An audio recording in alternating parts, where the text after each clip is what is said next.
I want to speak my heart అనమాట. ఇప్పుడు మనందరం ఇక్కడ ఉన్న వాళ్ళంతా మనం తాగే నీళ్ళు ఏం తాగుతాం?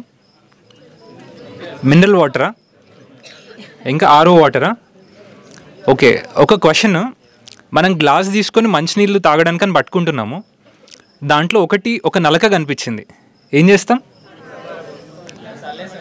పారేసి మళ్ళీ రీఫిల్ చేసుకుంటాం కదా. ఓకే, మనుషుల్ని పక్కకు తీసేయండి, ఎస్పెషలీ సిటీలో ఉన్న పక్షులు కానీ మిగతా ప్రాణులు కానీ మనుషులు కాకుండా మిగతా లైఫ్ అంతా ఎలాంటి వాటర్ తాగుతున్నాయి?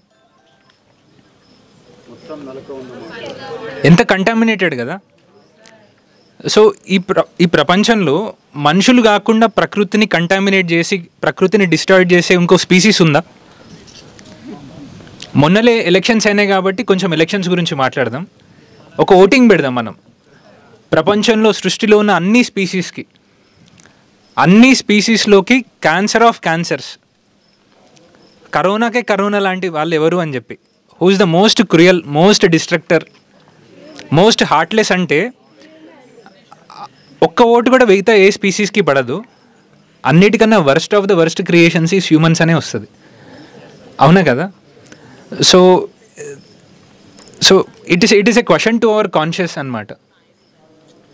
మనం ఎట్లా బతుకుతున్నామంటే సృష్టిలో ఉన్నదంతా మన కోసమే అన్నట్టుగా ఉంటున్నాం కదా. సో మనం ఒక్క పూట వాటర్ తాగడానికి ఆలోచిస్తాం. డైలీ ఇంట్లో తాగే వాటర్ కాకుండా బయటకు వెళ్తే వేరే వాటర్ తాగితే ఏమైనా హెల్త్ అవుతుందని మన బాటిల్, మన వాటర్ మనమే క్యారీ చేస్తాం. అండ్ ఇంకొకటి, ఒకసారి అన్నారనమాట, క్లైమేట్ చేంజ్ అనేది లేదు, ఇది ఒక సృష్టి, మీడియా సృష్టి, యాక్టివిస్ట్ సృష్టి అని అన్నారు కదా. ఇవాళ రోజున కరోనా వచ్చింది, అందరం సఫర్ అయ్యాం కదా. కొన్ని ఇయర్స్ క్రితం మనకి బర్డ్ ఫ్లూ అని విన్నాం, గుర్తుందా మీకు? మీరు అప్పుడు స్కూల్లో ఉండుంటారేమో. అప్పుడు ఏమన్నారు? బర్డ్ ఫ్లూ వచ్చినప్పుడు చికెన్ తినొద్దంతా అని అన్నారు, గుర్తుందా? చాలా కొన్ని వేల కోళ్ళని చంపేశారు. ఫ్లూ అంటే ఏంటి?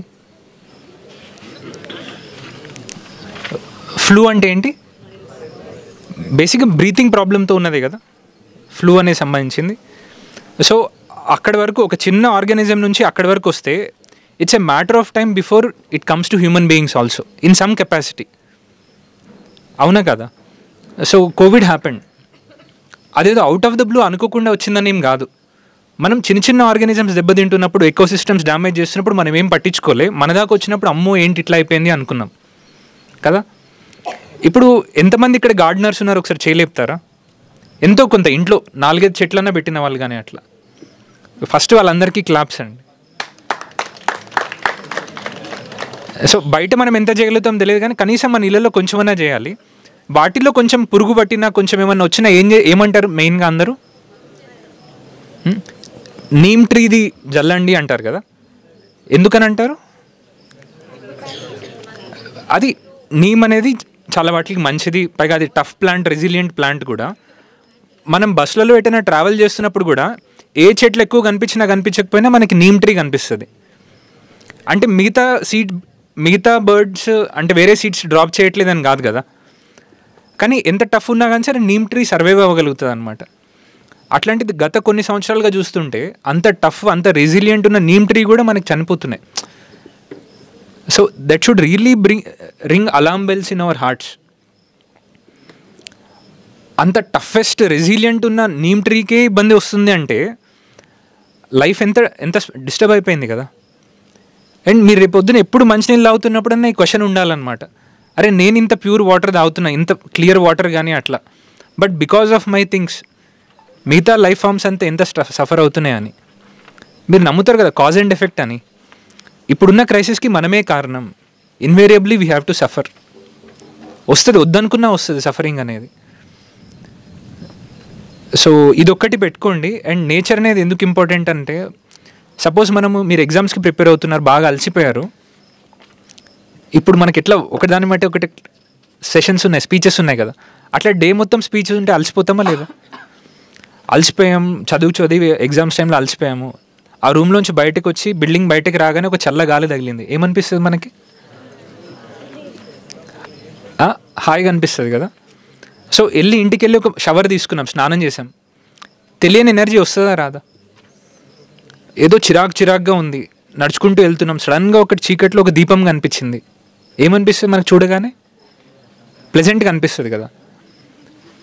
సడన్గా ఒక మంచి వాసన వచ్చింది, ఒక ఫ్రేగ్రెన్స్ కానీ, అట్లా we felt happy and refreshed కదా. That is the magic and power of elements of nature. ఆ ఎలిమెంట్స్ ఆఫ్ నేచర్తో ఏ లైఫ్ అన్నా రెగ్యులర్ కనెక్ట్తో ఉంటే వాళ్ళకి హెల్త్, హ్యాపీనెస్ ఉంటుంది. మనం సిటీలో ఉన్న వాళ్ళకి ఆ ఎలిమెంట్స్ ఆఫ్ నేచర్తో కనెక్ట్ అయ్యే స్కోప్ ఉందా? అది సన్లైట్ కావచ్చు, ఫ్రెష్ ఎయిర్ కావచ్చు, గ్రీనరీ కావచ్చు, సాయిల్ కావచ్చు, వాటర్ కావచ్చు, ఫైర్ అనే ఎలిమెంట్ కావచ్చు, లేదు సిటీలో. So invariably we have to connect with elements of nature. దానికి ఎర్త్ సెంటర్ అనేది ఒక opportunity. So this is an open place for every one who is interested to connect with nature and learn about nature అనమాట. మీకు holidays వస్తాయి, holidays వెళ్ళినప్పుడు trips అటు ఇటు వెళ్తూ ఉంటారు కదా, అక్కడికి వెళ్ళేపోతే ఇక్కడికి వచ్చి కూడా ఉండొచ్చు. సాయి భాస్కర్ సార్ ప్రతి పౌర్ణమి రోజు పౌర్ణమి పరిక్రమ అని చేస్తారు. Entire night we stay outside అనమాట. ఇప్పుడు చలికాలం వస్తుంది కదా, ఒక సోషల్ ఎక్స్పెరిమెంట్ అని చేయండి మీరు. నేను ఎవ్రీ ఇయర్ చేస్తాను అనమాట. పీక్ వింటర్ సీజన్లో ఇంట్లో దుప్పటి కప్పుకోకుండా పడుకోవడానికి ఎఫర్ట్ చేయండి. అట్లా అని చెప్పి మీరు అన్ని రగ్గులు అంటే ఇది స్వెటర్లు అవన్నీ వేసుకొని కాదు, నార్మల్ సింపుల్ ప్లెయిన్ క్లోత్స్తో మీరు దుప్పటి కప్పుకోకుండా, రగ్గు కప్పుకోకుండా ట్రై చేయండి. సో మనం ఎంత కంఫర్ట్స్కి వెళ్ళిపోతున్నామంటే ఒక చిన్నది వచ్చినా తట్టుకోలేని పరిస్థితి మనది, రైట్? అండ్ డోంట్ థింక్ ఇప్పుడు ఎన్విరాన్మెంట్ని కాపాడితే ఏదో సొసైటీకి చేస్తున్నామని కాదు, that is there in our doorstep today అనమాట. అండ్ మనకి సురేష్ గుప్తా సార్ అని వచ్చారు, హ్యాండ్లూమ్స్ మీద వర్క్ చేస్తారనమాట. మనకు తెలిసిన వాళ్ళలో మిల్లెట్స్ మీద వర్క్ చేసే వాళ్ళు ఉన్నారు. గంగాధర్ పాండే సార్ అని మనం మూవీస్ ఎక్కువ చూస్తాం కదా, సో ఆ ఎంటర్టైన్మెంట్ ద్వారానే ఎన్విరాన్మెంటల్ అవేర్నెస్ క్రియేట్ చేద్దామని ప్రతి ఇయర్ కూడా ఎకో ఫిలిం ఫెస్టివల్ అని చేస్తారు. సో మనకున్న గ్రూప్లో జర్నలిస్టులు ఉన్నారు, ఆర్టికల్స్ రాయడం కానీ, దొంతి నరసింహ సార్ ఉన్నారు, సాయి భాస్కర్ సార్ ఉన్నారు. అట్లా we have everyone in the ecosystem అనమాట. That is the wonderful platform CGR.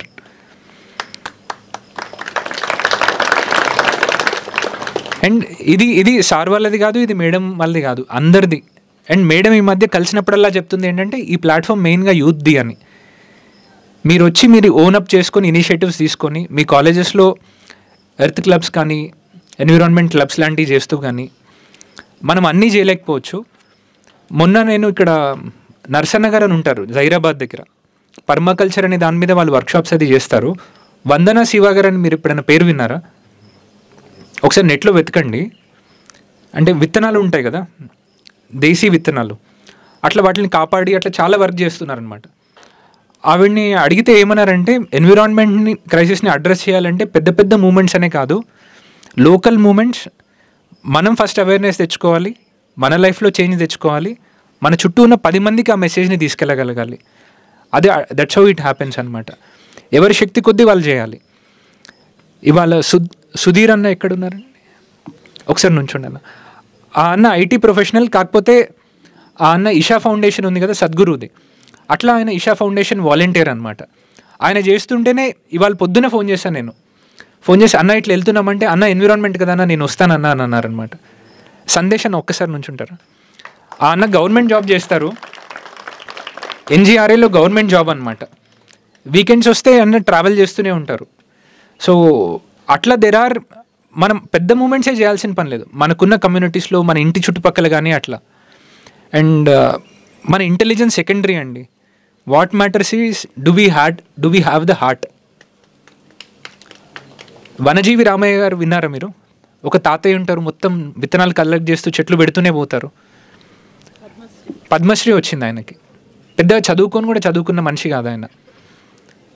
ఆయనకి యాక్సిడెంట్ అయింది, హాస్పిటల్లో ఉన్నారనమాట. నేను JD లక్ష్మీనారాయణ సార్ అని ఇద్దరం వెళ్ళాము. మంచం మీద ఉన్నారు, పెద్ద కట్టుకట్టారు, అదంతా ఉన్నాయి. ఆయన నుండి చెట్లు విత్తనాలు అదే మాట్లాడుతున్నారు. రీసెంట్గా ఒక హెల్త్ ఇష్యూ తోటి వాళ్ళ అబ్బాయి చనిపోయారు. ఆయన్ని గెలవడానికి వెళ్తే మళ్ళీ చెట్ల గురించే. సో మనకు పెద్ద సైంటిస్ట్లను చూసి ఇన్స్పైర్ అవ్వాల్సిన పని లేదు. We need to take inspiration from people with that heart. Suresh Gupta sir ఒక్కసారి నుంచుంటారా సార్? ఆ సార్ చెప్పులు కూడా వేసుకోరు, ఉన్న గవర్నమెంట్ జాబ్ వదిలేశారు ఆయన. మానేసి ఎన్విరాన్మెంటల్ అవేర్నెస్ క్రియేట్ చేస్తూ మంచి చేస్తున్న ప్రతి ఒక్కరిని అప్రిషియేట్ చేయాలి అని చెప్పి ఎప్పుడు పల్లి ఉండలు కానీ నువ్వుల లడ్డు కానీ చేనేతకు సంబంధించినవి అన్ని పెట్టుకుంటారు. ఎవరైనా మంచిగా చేస్తున్నారు అనుకుంటే అక్కడ ఆపి అమ్మ మీరు చేనేతను ప్రమోట్ చేస్తున్నారు ఇగో పల్లి ఉండ అని చెప్పి. ఇవాళ పొద్దున నల్గొండలో 7 o'clockకి బయలుదేరి బ్రేక్ఫాస్ట్ కూడా చేయలేదు, మన కోసం ఆ సంచులన్నీ ప్యాక్ చేసుకొని అవేర్నెస్ చేయడానికని తీసుకొచ్చారండి. సో ఒకసారి అందరూ క్లాప్స్ అండి. నేను సో ఇట్లా వాళ్ళ ఫ్యామిలీ నుంచి కావాల్సిన సపోర్ట్ ఉన్నా లేకపోయినా ఎన్విరాన్మెంట్కి కనెక్ట్ అయ్యి పనిచేస్తున్న వాళ్ళు ఉన్నారు. దెర్ ఆర్ మెనీ పీపుల్ అండి. ఇప్పుడు నా లైఫ్లో I'm 30 above right now.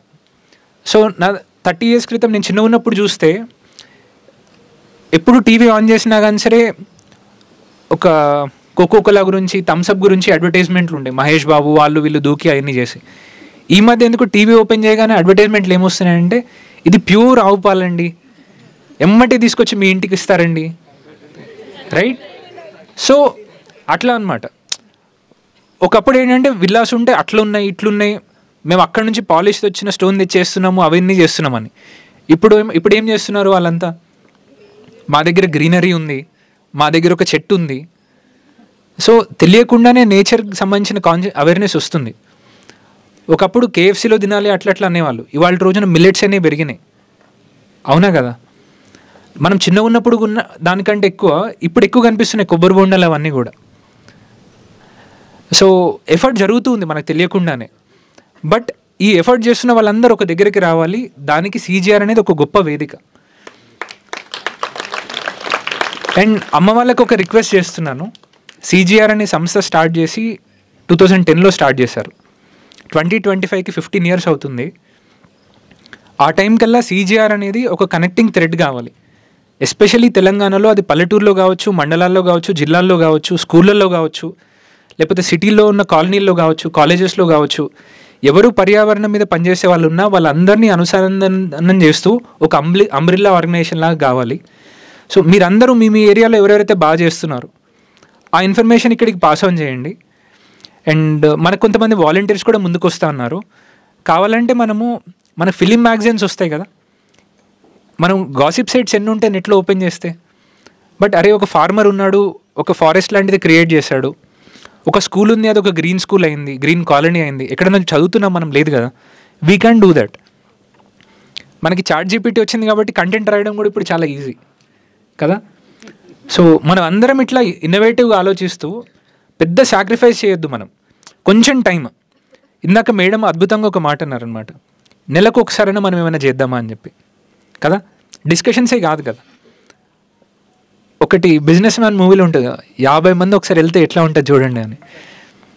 So అట్లా 50 members కానీ అట్లా వచ్చి ప్లాంటేషన్ గురించి కానీ, అక్కడున్న పార్క్స్ని మంచిగా చేయడం కానీ, అక్కడున్న లేక్స్ కోసం వర్క్ చేయడం కానీ, మనం కొత్తగా చేయాల్సింది ఏం లేదు. మన ముందు జనరేషన్ అమ్మ కావచ్చు, సాయి భాస్కర్ సార్ కావచ్చు, దొంతి నరసింహ సార్ కావచ్చు, ఇట్లా వీళ్ళందరూ మన కోసం రెడీగా ఉంచారనమాట. దాన్ని మనం రెప్లికేట్ చేయాలి వేరే దగ్గర. చేద్దామా అది? అండ్ ఒక ప్రామిస్ ఇది, ఓకేనా?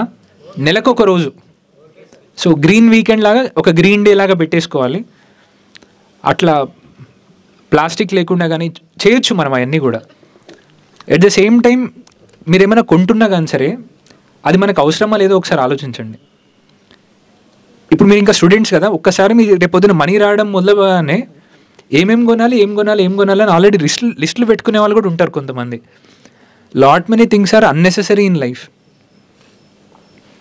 సో ఎంత అడ్వర్టైజ్మెంట్ అయిపోతుంది అంటే, ఒకప్పుడు న్యూస్ పేపర్ ఓపెన్ చేస్తే ఫస్ట్ పేజ్లో ఓపెన్ చేస్తే న్యూస్ కనిపించేది, ఫస్ట్ 3 pages కూడా అడ్వర్టైజ్మెంట్లు అయిపోయినాయి వాళ్ళ రోజున, right? So unnecessary things. I end with one last thing అండి. మళ్ళీ ఎప్పుడైనా కనెక్ట్ అవుదాం, మీ కాలేజీకి కూడా వచ్చి మళ్ళీ మాట్లాడతాను. మీకు ఇన్ఫోసిస్ నారాయణమూర్తి గారు తెలుసా? ఆ నారాయణమూర్తి గారిని ఒకళ్ళు అడుగుతారనమాట, what are the life lessons that you learn till now in life అని. ఫస్ట్ థింగ్ ఆయన ఏమంటారంటే, మా నాన్న నాకు నేర్పించారంటారనమాట. ఆయన ఏమంటారంటే, మా నాన్న ఎప్పుడు ఇన్ని మార్కులు తెచ్చుకో, ఇన్ని గంటలు చదువు అని ఎప్పుడు చెప్పలేదు. ఆయన ఏమన్నారంటే, inculcate inexpensive healthy habits for life. ఖర్చు లేని హెల్దీ అలవాట్లను నేర్చుకోండి అని. వాళ్ళ 6 పిల్లలు, ఆయన ఒక స్కూల్ టీచర్ అనమాట, ప్రైవేట్ స్కూల్లో చిన్న టీచర్. చిన్న ఇల్లు. సాయంత్రం అయితే వాళ్ళందరిని అనేవాళ్ళు, ఇక్కడ ఏం చేస్తున్నారు మీరు, పక్కనే పార్క్ ఉంది కదా అక్కడికి వెళ్ళండి, 1.5 hour మ్యూజిక్ ప్లే చేస్తారు ఆ పార్క్లో. Inculcate the habit of listening to good music.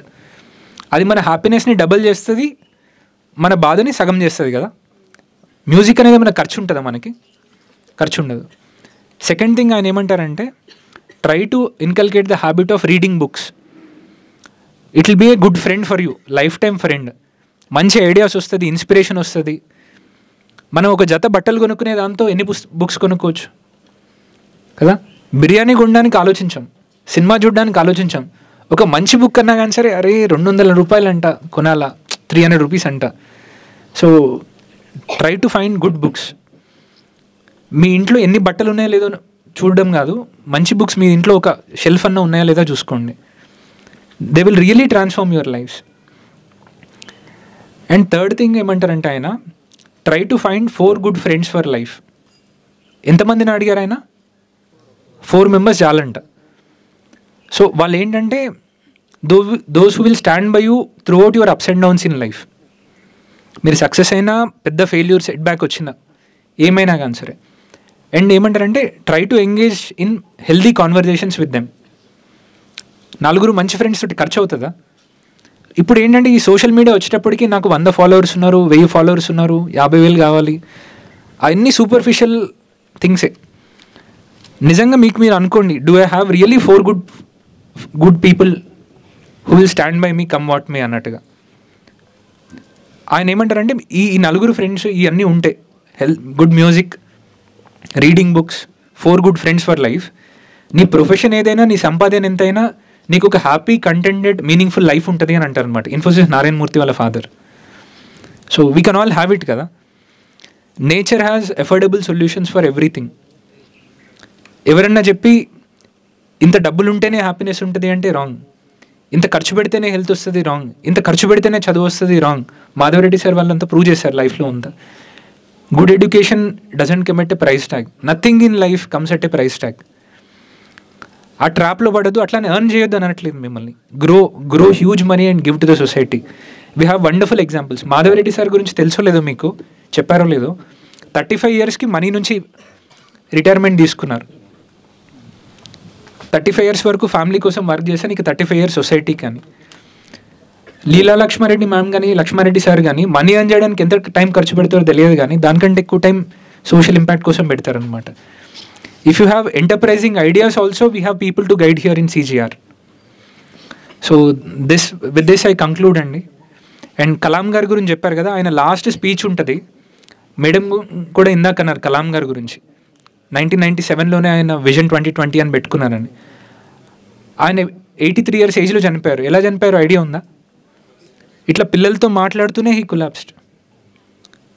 So ఎంత గ్రేట్ కదా. Till his last breath also he was working for his vision and with youngsters. ఆయన నేను బిట్స్లో ఉన్నప్పుడు కలిశాను, మాతో అందరితో ఓత్ చేయించారనమాట. ఇవాళ ప్రోగ్రాంలో కూడా మనం లాస్ట్లో ఒక ఓత్ చేద్దాం అందరం, ఎన్విరాన్మెంట్ని కాపాడదామని. ఆయన ఓత్ చేయించినప్పుడు మాకు ఒక ఎనర్జీ వచ్చిందనమాట. ఇట్లా ఆ ఓత్లో లాస్ట్ మాట ఉంటుంది, my national flag will always be in my heart and I will bring glory to my nation అని చెప్పి. So till his last breath మనందరికీ కూడా ఏంటంటే, ఒక సక్సెస్ రాగానే ఒక ఐడెంటిటీ రావాలి, పేరు రావాలి అని ఉంటుంది. But he is someone who is beyond all that. మన మైండ్లో, మన హార్ట్లో ఒక విజనే ఉండాలి. పేరు, హోదా అవన్నీ కూడా ఉండకూడదు, right? There are wonderful things. ఒకసారి వచ్చినప్పుడు మీ కాలేజ్లో నేను కలాం గారి గురించే మాట్లాడతా, కుదిరితే ఒక 1/2 hour కానీ ఇంకెక్కువ ఇస్తే అంతకంటే ఎక్కువ కూడా. సో ఆయన లాస్ట్ ఇచ్చిన స్పీచ్, లివబుల్ ప్లానెట్ ఎర్త్, మనం వచ్చే తరాల కోసం ఈ ప్లానెట్ అందరికీ ఉండేటట్టుగా ఎట్లా చేద్దాము అని చెప్పి. నేను మీకు సాఫ్ట్ కాపీ పంపిస్తాను, అందరం కూడా చూద్దాము. Will you promise me that 1 day of volunteering for nature అనమాట. ఏది కొనేటప్పుడైనా ఆలోచించండి అవసరమా లేదా అని చెప్పేసి. And earn good money. And ఇక్కడ సోషల్ వర్కర్స్ కూడా ఉన్నారు. సోషల్ వర్కర్స్కి ఏంటంటే ఉన్నదే చాలానే మైండ్ సెట్ ఉంటుంది, కంటెంటెడ్ ఉంటారు. బట్ ఈ సొసైటీలో చాలా సెల్ఫ్ ఇంట్రెస్ట్ ఉన్న వాళ్ళు, they are amazing lot of wealth, hundreds of crores of wealth, thousands of crores of wealth also. But ఏ సొసైటీలో అయితే మంచాల చేతిలో ఎక్కువ మనీ ఉంటుందో ఆ సొసైటీ బాగుపడుతుంది మంచిగా. So you also as youngsters you should also think about earning money in the rightful way, వచ్చిన తర్వాత మీ గురించి కాదు, లార్జర్ సొసైటీ కోసం వాడండి దాన్ని. How Narayana Murthy is doing it. And money is should not be the goal. మీకు విజయ్ మాల్యా తెలుసు కదా, విన్నారా? విజయ్ మాల్యా కూడా చాలా మనీ సంపాదించాడు కదా. వాళ్ళ ఎంప్లాయీస్ కూడా ఎవరన్నా విజయ్ మాల్యా మా పిల్లలకి రోల్ మోడల్ అని చెప్తారు ఎవరన్నా? రైట్? ఎవరు రోల్ మోడల్ అని చెప్తారు? నారాయణ మూర్తి గారిది రోల్ మోడల్ చెప్తారు, ఒక రతన్ టాటా అని చెప్తారు అనమాట. So we should have ideal role models. This is the right age for you. You should have ideal role models like Abdul Kalam గారు, నారాయణ మూర్తి గారు కానీ, అట్లా రతన్ టాటా గారు కానీ, అలా అనమాట. ఫిలిం స్టార్స్ క్రికెటర్సే కాదండి. So they are a bit different, but you should have that right role models and right inspiration and right vision and values in life. Thank you so much for the opportunity అండి. And Kalam గారిని ఒక మాట అడిగినప్పుడు ఆయనకి ఎక్కడి నుంచి అంత energy వస్తుందని, ఆయన కార్కి వెళ్తున్నప్పుడు నేను కూడా ఉన్నాను అనమాట పక్కన వెళ్తూ. Sir, why are you so optimistic about India అంటే ఒక మాట అన్నారు ఆయన, ఒక లైన్ చెప్పారు ఆయన, a developed India is possible only through people's participation and youth are the nucleus for this transformation అన్నారనమాట.